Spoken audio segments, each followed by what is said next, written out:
ఈ లోకానికి రావడం అనేది చాలామంది అని అనుకుంటారు.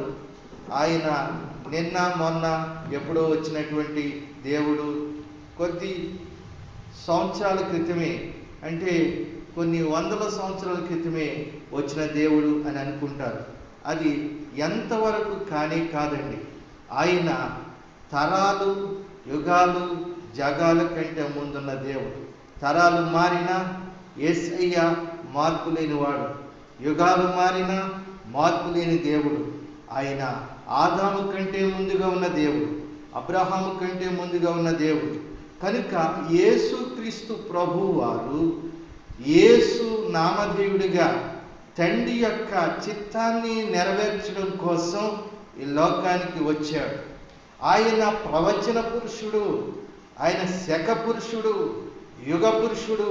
ప్రవచనాలను నెరవేర్చడానికే యేసుక్రీస్తు ప్రభు వారు ఈ లోకానికి వచ్చారు. ప్రియమైనటువంటి దేవుని బిడ్డలారా, దేవుని వాక్యములో నుండి కొన్ని ప్రవచన నెరవేర్పును గురించి ఈ దినమందు మనం ధ్యానం చేద్దాం. మొట్టమొదటిగా ఆదికాండము 3వ అధ్యాయము 15వ వచనములో ఈ రీతిగా వ్రాయబడింది. ఆ వాక్యాన్ని మనం చదువుకుందాం.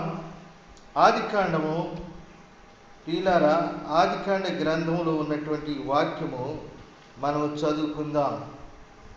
ఆదికాండములో నుండి 3వ అధ్యాయము 15వ వచనంలో ఈ రీతిగా వ్రాయబడింది.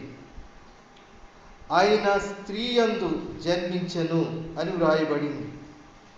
యేసుక్రీస్తు నీవు మరియు నీకును స్త్రీకును, నీ సంతానమునకును ఆమె సంతానమునకును వైరము కలగజేసేదను. అది నిన్ను తల మీద కొట్టును, నీవు దానిని మడి మీద కొట్టుదువు. ఈ వాక్య భాగంలో స్త్రీ సంతానము, నీ సంతానము అని రాయబడింది. స్త్రీ సంతానము అంటే ఏ సంతానం? స్త్రీకి పుట్టిన సంతానం. లోకంలో మనమంతా కూడా ఏ సంతానము?